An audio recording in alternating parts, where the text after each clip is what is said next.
mesmo sentados, mas com muita atenção, leiamos a palavra do Senhor. 2 Coríntios 5, versículo 16.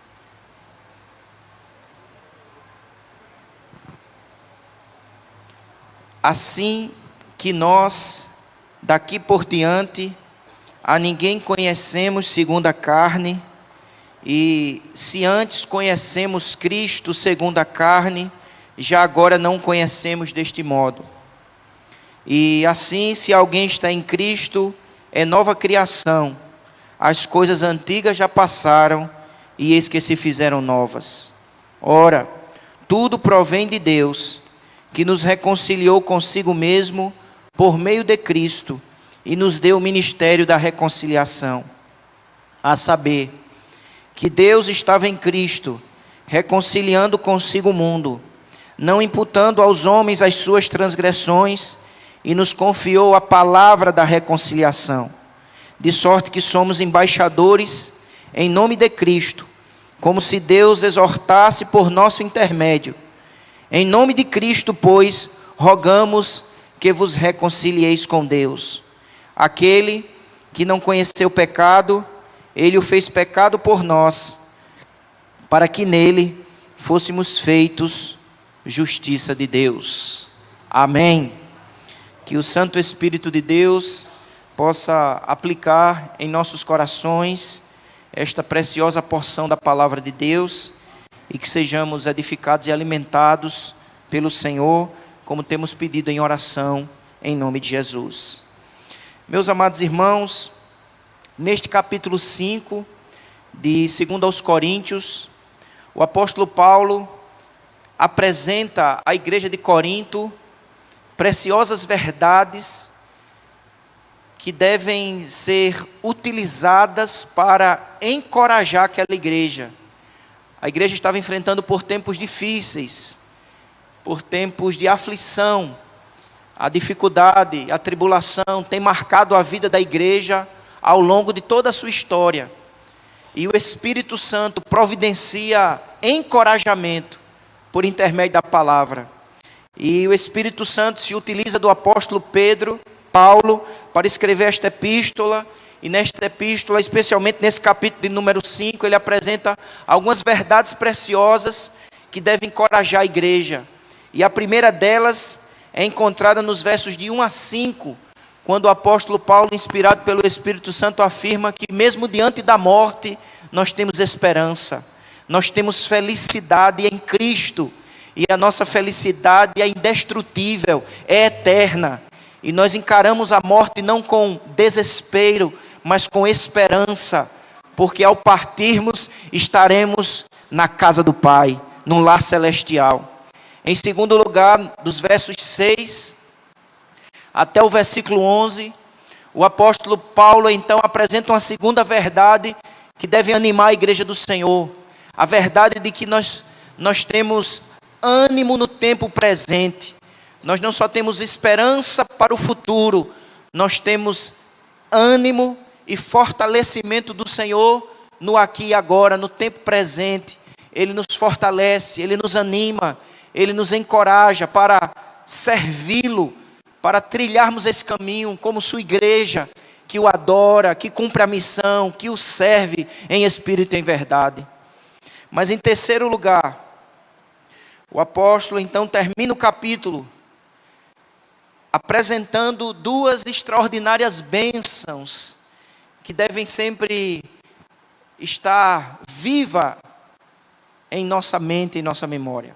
E é sobre estas duas bênçãos que eu gostaria de compartilhar com os irmãos nesta manhã. O apóstolo Paulo, então, dos versos 16 até o versículo 21, apresenta duas bênçãos que nós, como igreja do Senhor aqui na terra, possuímos por causa de Cristo. Através de Cristo nós somos profundamente abençoados. São muitas, profundas e até mesmo indescritíveis as bênçãos que o Senhor derrama sobre nós, a sua igreja, através de Jesus Cristo. Mas nesse parágrafo, o apóstolo Paulo separa apenas duas bênçãos que nós recebemos por intermédio de Jesus Cristo. E a primeira delas é que através de Jesus, nós agora participamos de uma nova criação. Através de Jesus, nós participamos de uma nova realidade. Nós fomos inseridos numa nova criação. É isso que ele diz, e assim, verso 17, se alguém está em Cristo, se alguém está unido a Cristo pela fé, se alguém agora, por misericórdia e graça, desfruta de comunhão com Cristo, ele faz parte de uma nova criação. Algumas versões diz nova criatura, mas a palavra aponta não apenas para a criatura, mas para a criação. Nós fazemos parte de uma nova criação. É interessante, irmãos, porque essa expressão nova criação, ela tem a ver com o futuro. Quando a Bíblia fala de nova criação, tem a ver com escatologia. Mas o que o apóstolo Paulo afirma pelo Espírito Santo de Deus é que por estarmos unidos a Cristo pela fé, esta realidade futura já começa a ser vivenciada pela igreja no aqui e agora. Nós fazemos parte desta nova realidade, desta nova criação. Significa dizer que primeiro nós fomos regenerados, recriados, transformados poderosamente pelo Espírito Santo de Deus. Nós fomos resgatados das trevas para a luz, da morte para a vida, do pecado para a libertação. Mas essa nova realidade não diz respeito apenas ao indivíduo, à pessoa, mas diz respeito também ao ambiente. Ou seja, nós desfrutamos de um novo ambiente espiritual. Nós fomos inseridos no reino de Deus, na nova realidade inaugurada por Cristo Jesus. E estar inserido nesta nova criação muda-nos completamente. Muda o nosso jeito de viver, muda o nosso jeito de falar, de escolher. Por sermos unidos a Cristo e estarmos desfrutando desta nova realidade, o nosso jeito de olhar para a vida, a nossa maneira de olhar para o outro muda. A nossa perspectiva muda, a nossa mentalidade muda, porque nós não somos mais os mesmos, nós estamos unidos a Cristo pela fé, fomos regenerados, transformados poderosamente e participamos de uma nova realidade. De maneira que no versículo 16, o apóstolo Paulo vai falar exatamente desta nova mentalidade que temos, porque somos agora nova criação. Veja o que ele diz, assim que nós, daqui por diante, ou seja, nós que morremos para o pecado, é isso que ele vai dizer no versículo 14, que em Cristo nós morremos para o pecado, e em Cristo nós fomos ressuscitados para uma nova vida. Portanto, nós que pela graça fomos alcançados, e que daqui por diante nós somos nova criatura, nova criação, ele vai dizer que a nossa mentalidade foi transformada. A nossa perspectiva de olhar para o outro foi transformada. Porque ele diz, assim nós, daqui por diante, a ninguém conhecemos segundo a carne. A ninguém conhecemos segundo a carne. O que define o meu olhar para o outro não é meramente o carnal, o aparente, o externo. O meu olhar foi transformado, porque eu olho para o outro não na perspectiva mundana, mas na perspectiva espiritual. Porque eu estou inserido numa nova realidade. Eu estou no mundo, mas não sou do mundo. Eu faço parte do Senhor, do reino do Senhor, da família de Deus, do corpo de Cristo. Portanto, o mundo olha para as pessoas, conhece as pessoas, julga as pessoas, avalia as pessoas meramente pelo que é aparente, externo, mundano. Pela roupa, pelo título, pelo bairro, pela marca, pelas vantagens materiais e financeiras. Isso é a maneira do mundo conhecer.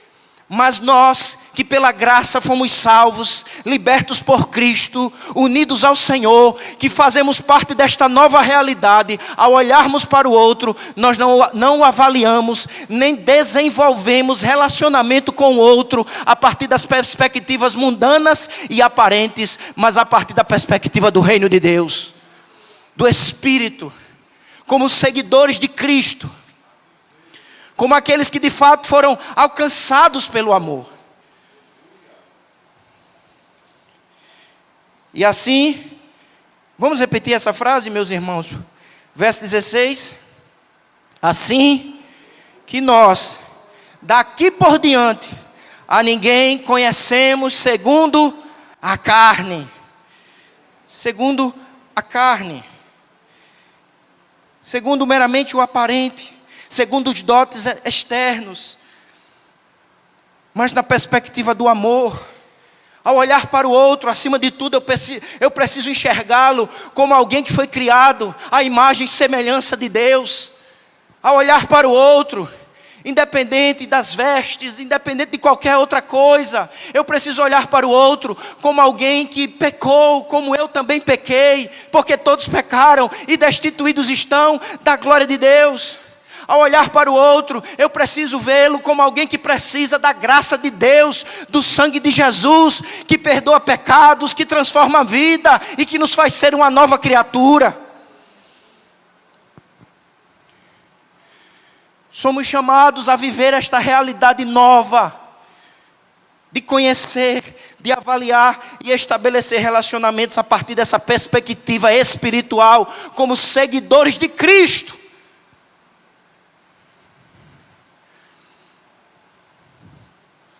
Porque acima de tudo, irmãos, o ser humano, ele precisa de Cristo. Porque somente unido a Cristo, que seremos nova criatura e nova criação. Paulo então diz que essa mentalidade foi transformada não só na maneira que eu enxergo o outro, mas como eu enxergo o próprio Cristo. Olha o que ele diz no verso 16. E se antes conhecemos Cristo segundo a carne, já agora não conhecemos deste modo. Paulo afirma que ele tinha um conhecimento de Cristo, mas era meramente externo, carnal. Antes de ele ser convertido pelo Senhor, antes de Paulo ser transformado pelo poder do Espírito, ele chamava Cristo de falso profeta. Ele perseguia a igreja de Cristo.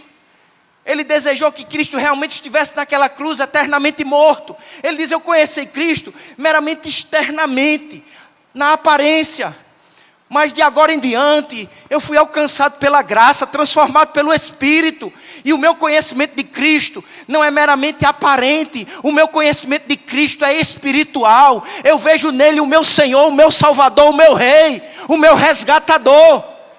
Eu não o conheço meramente a partir das categorias mundanas, carnais. Eu o conheço como meu amigo, como meu Senhor, como alguém que tem um relacionamento pessoal com Ele. Cristo não é meramente para mim um acontecimento do passado, uma doutrina. Ele é muito mais do que isso. Ele é o meu Rei e o meu Senhor.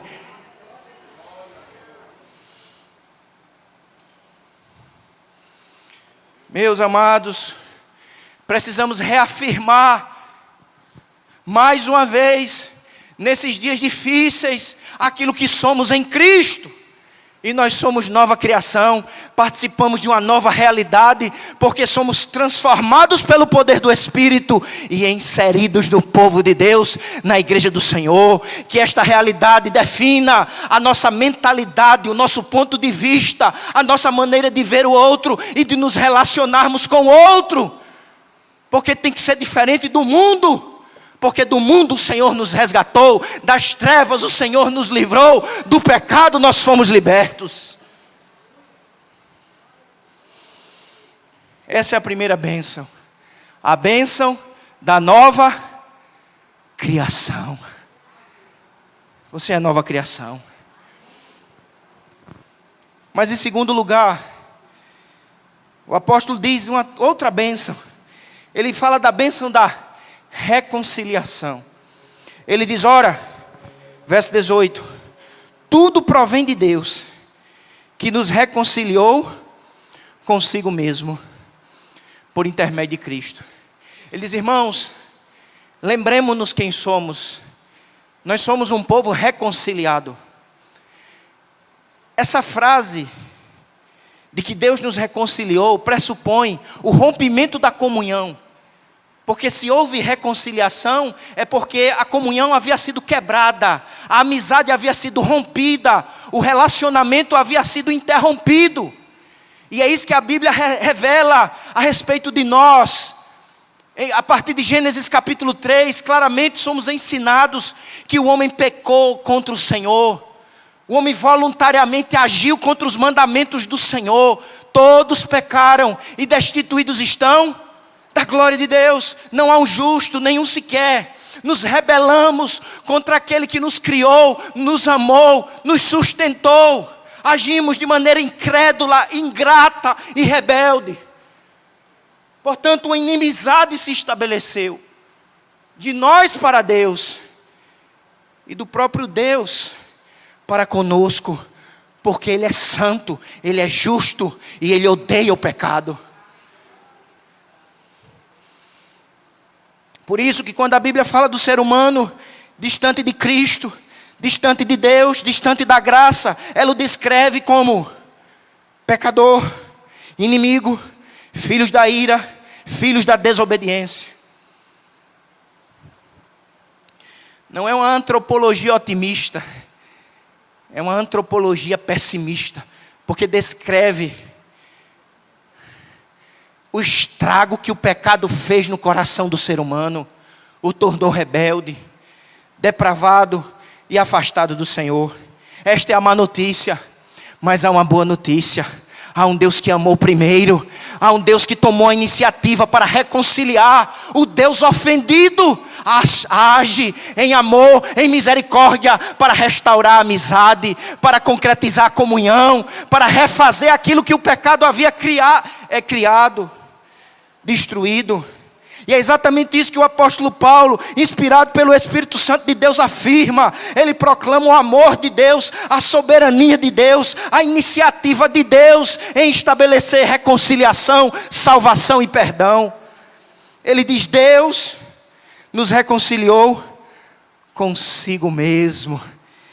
E por isso que no versículo de número 19 ele diz, ou melhor, no início do versículo 18, ele fala assim: tudo provém de Deus. Você pode repetir essa frase bem forte? Tudo provém de Deus. A gente não consegue prover nada, irmãos. Fomos incapacitados pelo pecado, inutilizados pelas trevas, mas louvado seja o nome do Senhor, que o soberano e gracioso Deus tomou a iniciativa. Tudo provém dEle, a salvação provém dEle, o perdão provém dEle, a reconciliação provém dEle, o nosso socorro provém dEle, a nossa vida transformada provém dEle. Ele é a fonte de todas as dádivas, de todas as bênçãos.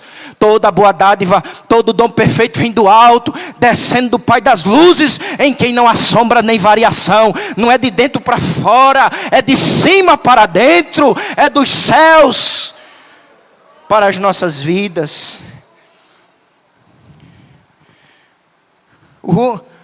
A comunhão foi rompida, mas há uma fonte de reconciliação. Esta fonte de reconciliação é Deus Pai. Ele continua falando-nos sobre essa reconciliação. Ele diz que a base dessa reconciliação não é algo que Ele encontrou em nós. Nada tínhamos, estávamos mortos. A base da restauração e da salvação é o que Cristo fez por nós em nosso lugar. Por isso que Ele diz: Ele, o Pai, nos reconciliou com Ele mesmo por meio de Cristo. É por intermédio de Cristo. Cristo é o nosso representante. A sua vida foi uma vida de santidade e de obediência. Jesus Cristo fez o que o primeiro Adão não conseguiu fazer. O primeiro Adão logo rebelou-se, desobedeceu. O segundo Adão, Jesus Cristo, em tudo foi tentado, mas sem pecado. Cumpriu a vontade do Pai, obedeceu à lei do Senhor. E sendo justo e santo, morreu numa cruz. para pagar o preço do pecado e garantir purificação. Por isso que o apóstolo Paulo fala algo extraordinário no versículo 19. Ele diz: a saber que Deus estava em Cristo, reconciliando consigo o mundo. O Pai participa ativamente dessa obra de redenção, de salvação. Não é que o Pai fica lá sentado indiferente, distante, não. É um Pai de amor, é um Pai de misericórdia, e Ele está agindo junto com o Filho. É uma ação harmônica da Santíssima Trindade para promover e garantir reconciliação. É por intermédio de Cristo, que nos substitui naquela cruz, mas o Pai está participando disso como planejador bendito, e Jesus Cristo, Filho de Deus, como executor fiel da obra garantidora da reconciliação. Por isso que ele vai expondo isso, reconciliando consigo o mundo. Claro que Paulo aqui não está pregando universalismo, que o mundo todo será salvo. O mundo diz respeito a judeus e gregos que serão alcançados pelo poder do Evangelho. Os que creem, não imputando aos homens as suas transgressões. Como é que Deus nos reconcilia? Ele não acredita na nossa conta a transgressão, o pecado. Ele tira da minha e da tua conta a transgressão, o pecado, a ofensa, e acredita na conta do nosso substituto. Jesus é uma dupla imputação. Ele tira de nós e coloca nele. É isso que o Espírito Santo está nos revelando sobre a obra da reconciliação. Por isso, amados, que essa verdade é claramente anunciada no versículo 21. Como é que se dá esse processo de não imputar a nós as nossas transgressões, porque a alguém foi imputado? Leia o verso 21, por favor. Aquele que não conheceu, quem é esse? Quem é esse que não conheceu o pecado? Quem é esse que desde toda a eternidade é santo, santo e santo? Esse é Jesus. Ele diz: aquele que não conheceu o pecado, o Pai o fez pecado por nós. Não é que Jesus se tornou um pecador. A ideia aqui, irmãos, é que Jesus se tornou um sacrifício pelos nossos pecados. Uma expiação, uma propiciação, uma oferta suficiente que garante a reconciliação, o perdão dos nossos pecados. O sacrifício foi feito, o trabalho foi realizado, ele foi absolutamente realizado por aquele que é santo, que é Deus e que é homem, e que pode suportar a ira de Deus e manifestar o amor do Pai, e garantir aquilo que Ele anuncia e promete: salvação, reconciliação, nova criação. Essa verdade, irmãos, é constantemente repetida no Novo Testamento, porque esta verdade é a essência do Evangelho. A essência do Evangelho é Cristo. Cristo nos salvando, Cristo nos libertando. A essência do Evangelho não são meramente bênçãos físicas, materiais. A essência do Evangelho é Cristo, garantindo reconciliação, transformação e nos inserindo nessa nova realidade de poder do Espírito e de bênçãos eternas.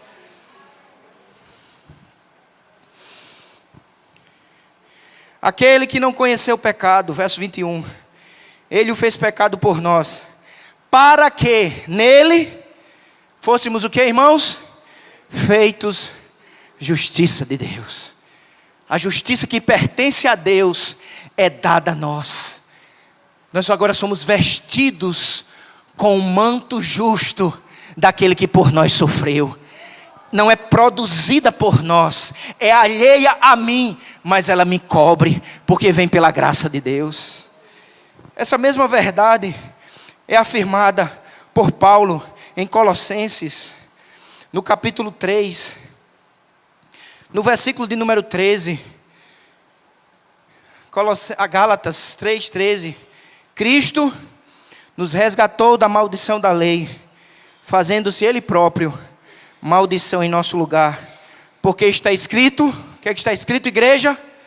Maldito todo aquele que for pendurado no madeiro.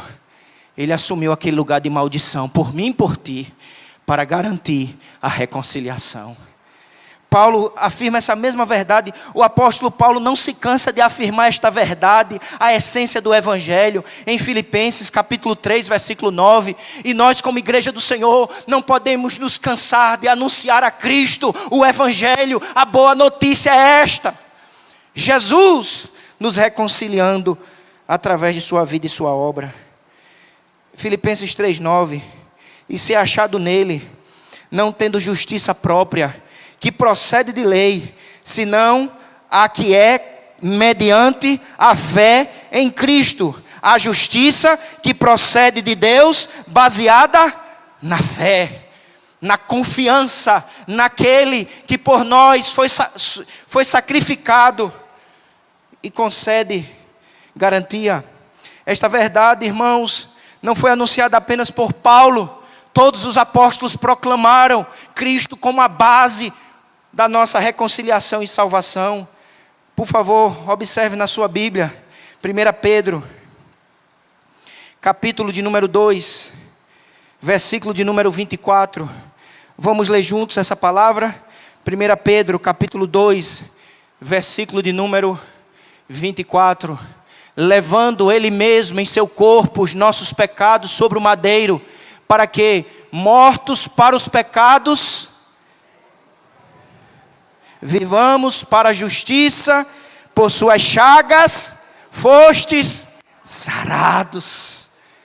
E a maior doença que nos afetava era o pecado. Esse poder terrível que traz consequências terríveis. Por Cristo nós fomos libertos, perdoados, sarados, declarados justos, inocentes, pela graça que há em Cristo Jesus. Mas eu gostaria ainda de citar um outro versículo, 1 Pedro 3,18. Vamos juntos? 1 Pedro 3,18. Pois também Cristo morreu uma única vez pelos pecados. O justo por quem? Pelos injustos. Para quê? Para conduzir-vos a Deus. Morto sim na carne, mas vivificado no Espírito. Ele foi vivificado. E a sua obra garante a nossa recondução ao Pai, a nossa reconciliação.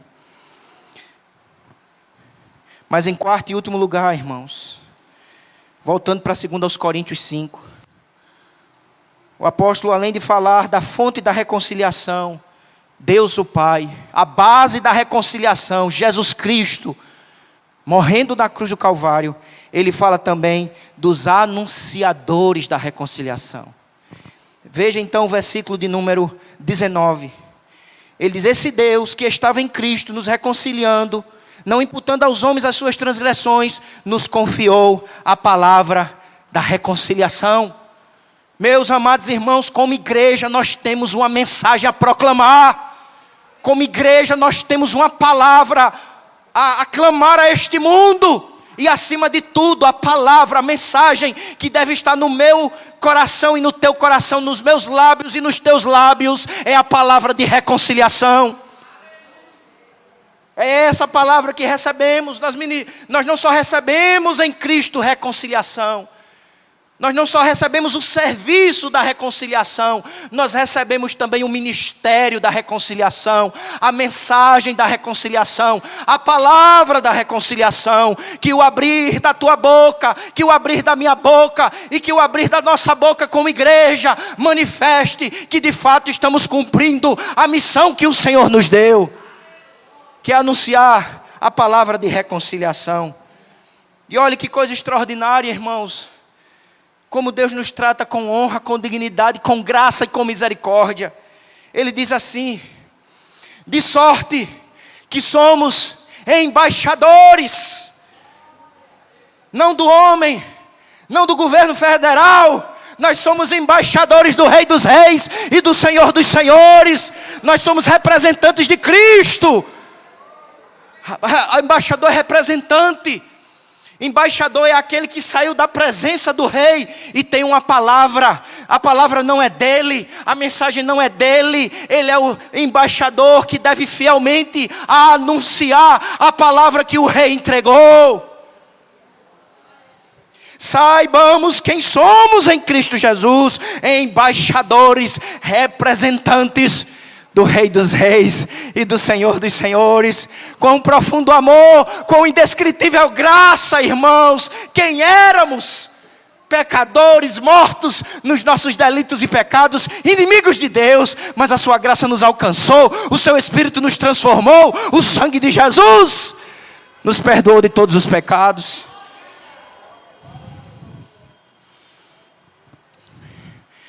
Eu sou um embaixador de Cristo. Você pode dizer? Eu sou um embaixador de Cristo. Olha que mistério. Ele diz que porque Cristo nos fez embaixadores, é como se Deus exortasse por nosso intermédio. Olha, irmãos, que coisa extraordinária está sendo revelada para nós aqui pelo Espírito Santo. Você é um embaixador de Cristo. E na medida que você abre a sua boca fielmente para anunciar a Cristo, o Salvador, o Reconciliador, é como se Deus, o próprio Deus, aqui e agora, estivesse falando.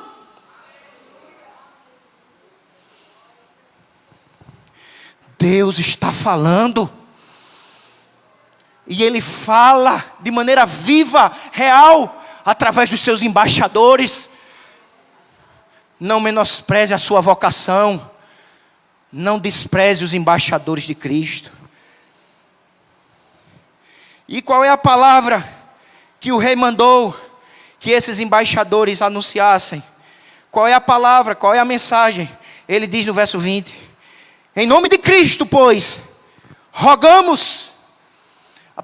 Essa palavra, irmão, no original, ela tem uma ênfase, ela tem uma conotação muito intensa. Ele está dizendo, nós rogamos, nós suplicamos, nós insistimos. E qual é a insistência? Me ajudem. Que vos reconcilieis com Deus. Vamos juntos? Que vos reconcilieis com Deus. Mais uma vez. Que vos reconcilieis com Deus. Reconcilie-se com Deus. Qual é o significado dessa expressão? Reconciliar-se com Deus. O que é isso? O que significa? Significa que todos os ouvintes são chamados à conversão. Volte-se para Deus. Ele estabeleceu um tratado de paz. Ele está estendendo a mão. Não despreze a oportunidade. Perceba o seu estado de pecado, de inimizade. Entristeça-se por essa situação, mas abra os olhos e olhe para Jesus. Nele a reconciliação, nele a perdão, nele a restauração. Portanto, você que está aqui nessa manhã, eu não conheço a sua vida, o seu coração. Você que ouve essa palavra pela internet, o Senhor está enviando o seu embaixador para que nessa manhã a reconciliação seja anunciada. E o Senhor te chama à conversão, te chama ao arrependimento de pecados. Não desperdice a oportunidade. Complete a frase, irmãos. Que vos... Pode ser mais forte? Que vos... Converta-se ao Senhor. Não basta apenas estar dentro da instituição. É preciso real conversão.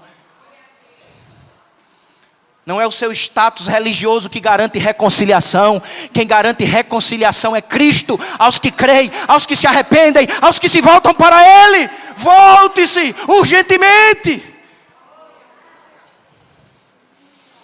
Mas em segundo lugar, irmãos, a mensagem da reconciliação é também um chamado à santidade. Lembremos-nos, irmãos, que essa carta foi escrita a uma igreja. E Paulo, como embaixador de Deus, está chamando aquela igreja à reconciliação. Ah, pastor, mas eu já me converti, eu já sou crente. Amém, glória a Deus. Mas mesmo o crente verdadeiro e o convertido precisa constantemente de reconciliar-se com o Senhor. Porque constantemente pecamos, nos rebelamos contra a vontade de Deus, de um Deus tão bom, tão gracioso. Mas Ele conhece até os segredos do nosso coração. Por isso que Paulo, no poder do Espírito, se levanta e conclama aquela igreja a reconciliação. Volte-se para o Senhor. Reconheça os seus pecados, confesse e deixe. Porque aquele que confessa e deixa, alcançará misericórdia. Se confessarmos os nossos pecados, Ele é fiel e justo para nos perdoar os pecados e nos purificar de todas as nossas iniquidades. O verbo, irmãos, no original está no imperativo. É um dever, é uma ordem, é o chamado do Rei dos Reis. E como precisamos, como a igreja de Corinto precisava.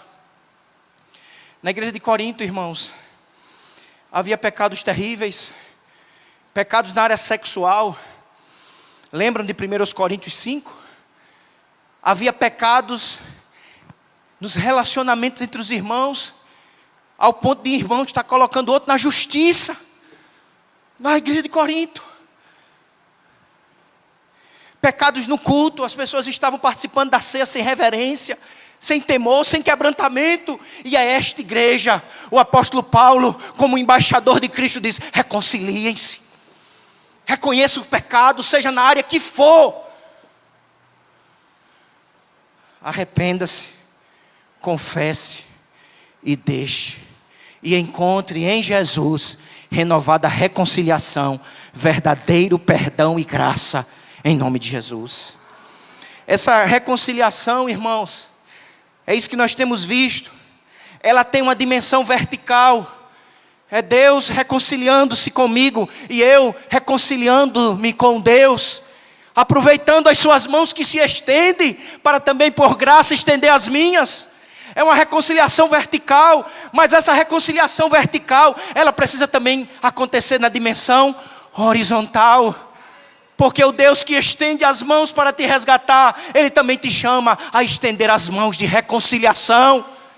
Estenda as suas mãos, não como inimigo de Deus, não como uma velha criatura, não como um velho homem. Estenda as suas mãos como evidência de uma vida transformada, liberta e perdoada.